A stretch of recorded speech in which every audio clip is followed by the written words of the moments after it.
Who is a leader? Is leadership the occupation of office? Is leadership the occupation of the office of the president? Is it the occupation of the office of a senator or a member of parliament?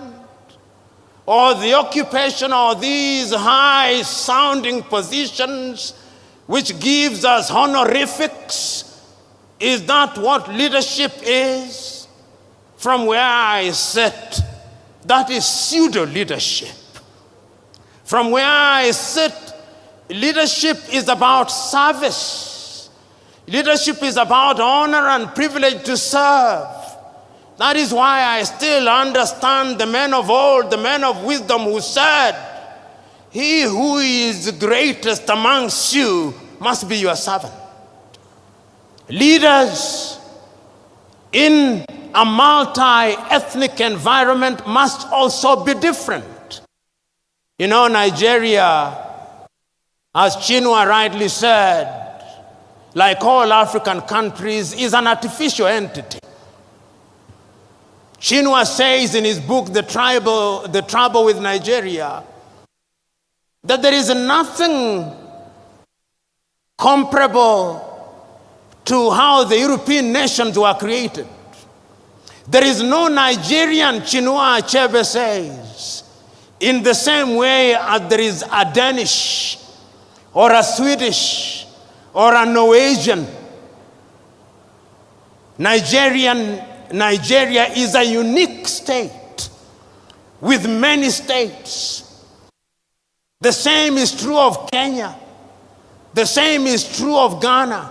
Nigeria possibly has over 500 nations within her. Tanzania, 136. The Democratic Republic of Congo, 306. Kenya, 42. Uganda, 56. In order to be a leader in such countries, those who have the honor and privilege must be men and women who are prepared to ensure that they weld the bonds amongst those people. As Samora Moises Machel said, if the post-colonial African country is to succeed, the tribe must die. And the tribe must die because if the tribe does not die, then the new nation will never thrive. And I did not understand Samora Moises Machel to say that he should stop being a Yoruba. No.